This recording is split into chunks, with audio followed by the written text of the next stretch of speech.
はじめまして。私の名前はムナウィルです。インドネシアから来ました。どうぞよろしくお願いします。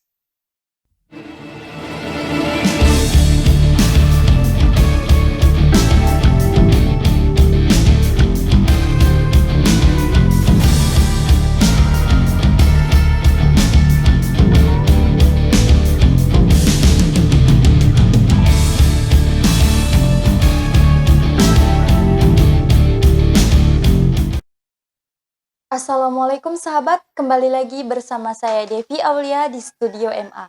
Alhamdulillah, kali ini kita akan berbincang-bincang dengan salah satu putra pulau kecil yang pernah menjadi pahlawan devisa negara ke negara Jepang, yaitu Bang Munawir yang biasa dipanggil Bang Adam. Assalamualaikum Bang. Waalaikumsalam warahmatullahi wabarakatuh. Apa kabar Bang? Alhamdulillah sehat walafiat. Alhamdulillah. Bisa diceritakan sedikit Bang pengalaman kerja di Jepang? Ya, pengalaman kerja di Jepang itu saya berangkat dari tahun 2014 bulan 7. Di sana mengikuti magang Jepang ya. Itu bekerja di perusahaan konstruksi bidang pengelasan selama 3 tahun.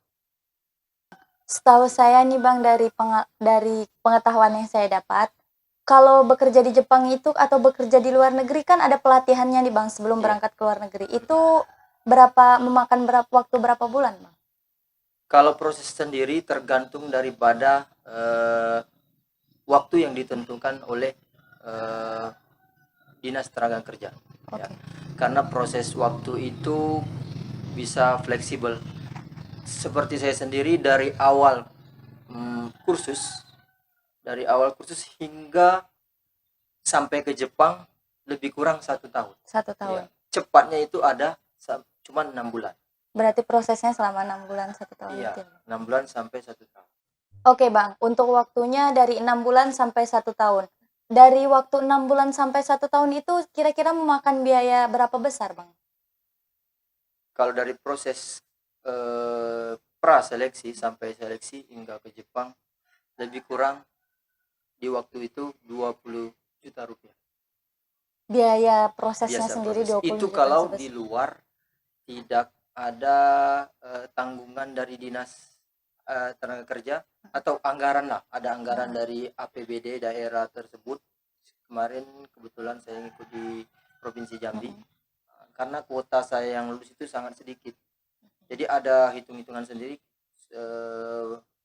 sekitar 50-60an yang lulus. Itu nanti ada dana dari Pemda Jambi untuk meminimalisir biaya. Oke Bang, untuk syarat-syarat ketentuan sendiri supaya bisa diterima kerja di Jepang tuh apa aja Bang? Misalnya tinggi badan kah atau syarat-syarat khusus lah? Ya. Untuk syarat tertentu dari awal itu ada namanya kesemaptaan, termasuk dari tinggi badan, berat badan, apakah dia pernah bertato atau bertindik. Terus yang kedua ada tes matematika. Tes matematika. Tes matematika itu menyangkut matematika dasar dengan waktu 15 menit 20 soal sekitar itu. Terus yang ketiga ada namanya tes fisik.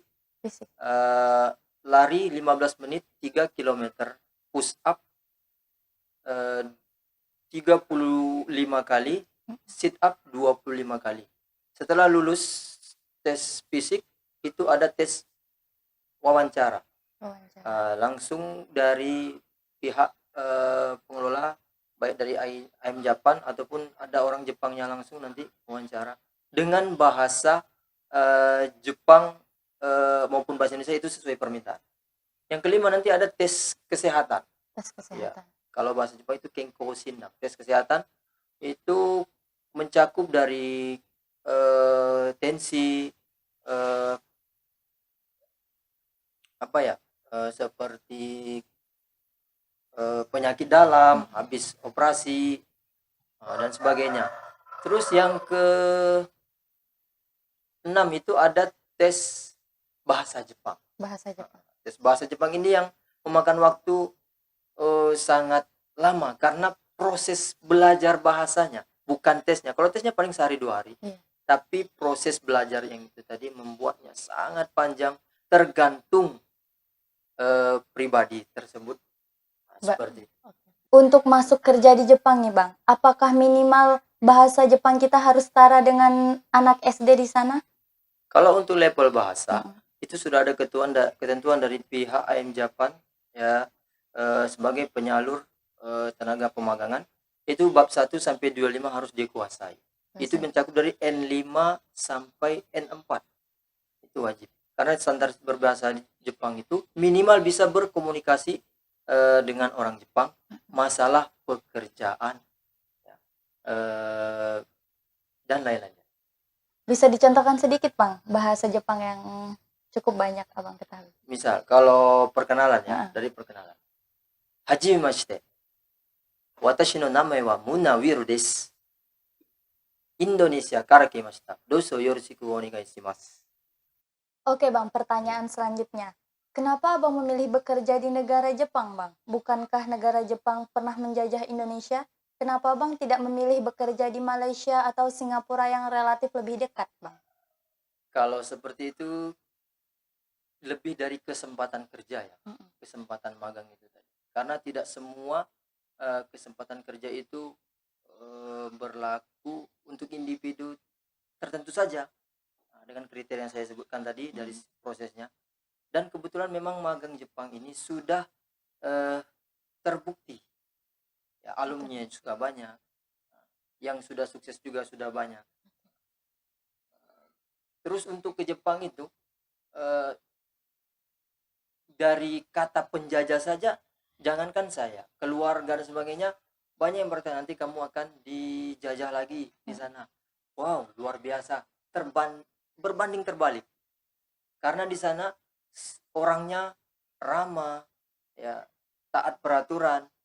Bahkan ya, kita sebagai umat muslim malu ya untuk kalau seperti kedisiplinan mereka, seperti kebersihan ya,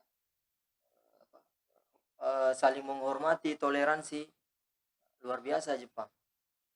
Makanya ketika ada kata penjajahan itu zaman dahulu ya, soalnya itu yang melakukan penjajahan itu adalah orang dulu ya. Iya, tentara Jepang, bukan masyarakat Jepang. Seperti itu. Berarti tidak semua orang Jepang itu berniat menjajah Indonesia ya, Bang? Tidak. Di Jepang itu sendiri ya, yang membuat dia ketat atau galak itu kerja. Maksudnya ketika kerja, ya ketika istirahat ya istirahat. Nah, disitulah yang paling agak sulit bagi sebagai warga negara Indonesia ini. Kebanyakan di Indonesia ini kan suka mengulur-ngulur ya, waktu. Jamnya jam karet seperti itu ya, kalau bahasanya. Tetapi di Jepang itu ya on time. Benar-benar menaati waktu. Kalau telat malu. Mungkin itu yang menjadi alasan kenapa Jepang bisa maju sekarang. Oke Bang, seperti yang Abang bilang tadi, Jepang kan dikenal dengan negara yang sangat disiplin. Betul, itu disiplinnya seperti apa Bang? Disiplinnya datang sebelum jam yang ditentukan. Misal datang, kita bertemu jam 12, sebelum itu harus datang. Minimal 5 menit. Itu pun istilah orang Jepang sudah giri-giri. Giri itu tuh terlalu mepet. Apalagi kalau sudah telat itu taidonya, itu sikapnya itu warui itu ya jelek ya. Seperti itu. Dan kebanyakan orang Indonesia, maaf ngomong, tidak semua ya. Kebanyakan ada saja telatnya, ada saja alasannya. Itu yang akan membuat orang Jepang terkadang risih ya. Karena malu adalah budaya mereka. Banyak sekali ya masalah kasus-kasus misalnya baru kesandung mau korupsi atau dibicarakan, dia langsung lengser duluan saking malu. Dan pernah waktu saya di Jepang itu Kementerian apa ya, BUMN ya kalau di Indonesia ini, yang mengatur PLN itu, pas dia menjabat, listrik di daerah Jepang, daerah Tokyo itu mati 20 menit. Itu bukan karena ada bencana alam, tapi human error. Jadi saking malunya dia membungkuk minta maaf selama 20 menit. Saking malu. Itu luar biasa budaya malu orang. Kalau melanggar kalau melanggar disiplin sendiri Bang, itu apakah ada dikenakan sanksi atau yang lainnya Bang? Untuk para pekerja atau disiplin lalu lintas apa gimana? Disiplin misalnya para pekerja dari Para pekerja kalau di perusahaan saya ya, dan memang sepertinya umum ya, telat ya, karena mungkin keseringan telat dulu teman itu 1 menit kadang lebih, akhirnya dikumpulkan, dibicarakan bahwa kalau kalian telat 1 menit kami akan potong gaji kalian 30 menit seperti itu, karena tidak bisa, karena kerja harus tepat waktu seperti itu. Berarti benar-benar tepat waktu dan Tepat disiplin waktu. ya Bang. Siap-siap saja mengikuti konsekuensinya. Oke Bang, apa kendala dan kesulitan selama Abang bekerja di Jepang? Kalau kendala itu banyak ya, misal sepertinya penyesuaian diri, mulai dari cuaca, musim ya, di sana ada musim dingin sekali, kalau panas sekali. Terus masalah masakan juga ya banyak berbeda ya dengan kita. Orang Indonesia kan kebanyakan sukanya pedas. Kalau orang Jepang sukanya tidak terlalu manis, bukan manis ya, dia terlalu manis juga nggak suka. Makannya itu ya tidak pedas. Tapi ketika saya di sana saya pun digurui sama orang-orang Jepang, baik pun orang asing di sana seperti orang Turki. Kalau saya mau belanja makanan itu seperti kebab, saya belinya yang manis. Jadi bilang saya itu bukan orang Indonesia katanya. Kamu bukan orang Indonesia karena kamu nggak suka pedas. Semua suka pedas. Berarti Indonesia sudah terkenal dengan suka pedasnya ya di Iya, sana, suka Bang? pedasnya. Disitulah sebenarnya ya, saya sampai sekarang pun kalau dibayangkan untuk makanan Jepang itu sangat sulit menyesuaikan. Makanan Jepang ini seperti sashimi, sushi itu kan ikan mentah. Beda dengan Kalau lidah Indonesia ya Bang? iya, beda. Itu luar biasa. Kalau nggak biasa bisa mau muntah makan seperti itu. Ya kalau apa tadi, kendala sama Atau kesulitan? kesulitan itu paling di awal-awal bahasa. Ya, bahasa, terus jumbang kerja itu urutan kerja, karena sebelum bekerja itu harus ada urutan kerja, yang ini dilaksanakan, yang ini jangan dilaksanakan. Intinya harus bisa mematuhi perintah partner kerja, mulai dari atasan sampai partner kerja. Kalau salah menangkap bahasa, tidak mengerti bahasa dia, maka jumbang kerja atau urutan kerja akan salah. Urutan kerja itu seperti apa Bang? Seperti misal di Jepang itu sebenarnya terkenal dengan 5S-nya ya. 5S. Itu seiri, seton, seisu, seketsu, shisuke. Nah, kalau di Indonesia itu bahasa Indonesianya ringkas, ya, rapi, resik. Ya, ada 2 lagi yang saya lupa ya. Nah, yang jelas seperti itu. Jadi intinya kalau sebelum mulai bekerja harus tahu yang mana mau dikerjakan. Kebanyakan kita kan disuruh kerjakan ini karena kesulit atau nggak tahu, kerjakan yang lain. Yang tidak ada perintah tidak dikerjakan. Yang ada perintah dikerjakan, seperti itu. Jangan mengerjakan perintah. Yang tidak diperintah. Ya, yang tidak diperintah itu yang dikerjakan. Jadi masalah.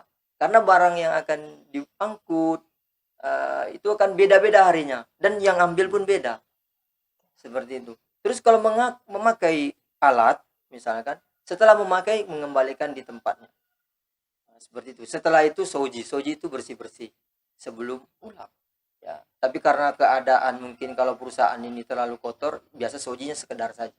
Nah, kecuali di akhir tahun, nah itu soji besar namanya. Oki soji itu soji besar. Jadi dibersihkan semua karena semua, menghadapi libur panjang. Seperti itu. Apa keinginan Abang ke depan untuk memajukan kampung halaman kita nih Bang? Harapan saya, bagaimana generasi muda atau generasi milenial, terkhusus di desa kelahiran saya, desa Pulau Kecil, bisa berwirausaha. Karena kalau berwirausaha ya berpenghasilan tidak terhingga ya, seperti itu. Tetapi tidak gampang seperti yang kita bayangkan. Untuk berwirausaha itu ya perlu satu dulu niat. Modal bisa nomor sekian kalinya. Niat ada, kerja keras ada, insya Allah modal akan bisa dipenuhi. Dan mungkin salah satu ya untuk batu loncatan. Jika memang ada teman-teman atau adik-adik kelas atau adik-adik di bawah saya itu ingin mengikuti program magang ini adalah batu loncatan saja untuk misal mendapatkan modal. Selebihnya bisa berwirausaha di sendiri ya, di kampung halaman baik pun di luar kota. Tetapi ingat, ketika sukses ya di luar kota, jangan lupa kampung halaman. Jangan lupa dengan kampung tempat kita lahir ya Bang. Ya, benar. Oke Bang, Abang kan orang Muslim nih, sedangkan di sana mayoritas tidak Muslim kan. Apa ada kendala Bang selama melaksanakan ibadah di sana? Kalau kendala sebenarnya ada, tetapi lebih dari kepada mengikuti peraturan di sana. Dan kita sebagai umat muslim ya alhamdulillah, saya tuh di sana tuh sembari juga buka-buka YouTube ya masalah ibadah ini, misalnya fatwa Ustaz Abdul Somad, Ustaz Adi Hidayat, seperti itu kan. Ketika itu bisa dikondisikan dalam keadaan darurat. Misalnya karena saya dulu kemarin 2 bulan pertama masuknya siang dan kebetulan sholat Jumat itu sulit ya, saya tetap sholat zuhur seperti itu. Karena sudah dalam keadaan was-was itu tadi kan. Mustahil kita pas kerja langsung pergi seperti itu. Tapi alhamdulillah setelah itu saya kerja malam, yakin istilahnya ya. Kalau siang tadi hiruking kerja siang. Malam ini yakin kerja malam. Dan alhamdulillah sholat Jumat saya terlaksana karena kerjanya malam. Tetapi sebenarnya dari awal itu bisa saja kalau kita mau beribadah sholat Jumat membuat sab sendiri bersama teman. Seperti itu ya. Tergantung temannya lagi. Kalau 2-3 orang insya Allah bisa ya? Bisa 2-3 orang. Karena waktu istirahat dari jam 12 sampai jam 1 itu saya rasa cukup untuk melaksanakan sholat Jumat, ada khutbahnya. Yang penting rukunnya terlaksana. Seperti itu. Masalahnya kendala di sana tidak semua pribadi teman itu sama dengan kita itu. Intinya itu dari masalah ibadah itu lebih ke pribadi sih kalau menurut saya. Bagaimanapun dimanapun dia berada, kalau memang niatnya insya Allah mau melaksanakan ibadah tersebut pasti bisa ya Bang? Pasti bisa kalau dalam ibadah seperti itu. Oke Bang. Beri kami sedikit motivasi sebagai generasi milenial yang sedang dalam kondisi tantangan teknologi Bang. Oke, untuk generasi milenial ya, terutama adik-adik di bawah saya, dimanapun kalian berada ya, perlulah mengikuti zaman ya. Baik itu misal belajar IT ya, hubungan masyarakat dan sebagainya, diikuti dengan akhlakul karimah yang benar. Bagaimanapun kalian ingin mengejar teknologi bagus ya, canggih, tetapi tidak dibarengi dengan akhlakul karimah, itu akan sia-sia. Bagaimanapun bagaimanapun tinggi pendidikan kalian, jika kalian tidak berakhlakul karimah, maka akan sangat sia-sia ya. Karena sebagai orang muslim, sebagai umat muslim ya, saya sangat yakin ketika sesuatu yang kita laksanakan itu positif, baik, dan tidak bertentangan dengan agama, insya Allah akan ada berkahnya dan berjalan dengan lancar ya. Kalau prinsip saya, motivasi saya juga untuk diri saya dan semuanya, carilah ya, rezeki sedikit ya, walaupun sedikit tetapi halal, dan alangkah baiknya banyak tetapi halal lagi baik ya, berkah dunia dan akhirat seperti itu. Oke Bang, terima kasih atas perbincangan kita, semoga bisa bertemu di lain waktu, dan terima kasih atas motivasi-motivasi yang Abang berikan. Oke sahabat, itulah tadi perbincangan kita bersama Bang Adam, semoga bermanfaat. Dan jangan lupa like, share, dan subscribe channel kami ya sahabat. Saya akhiri dengan ucapan wassalamualaikum warahmatullahi wabarakatuh.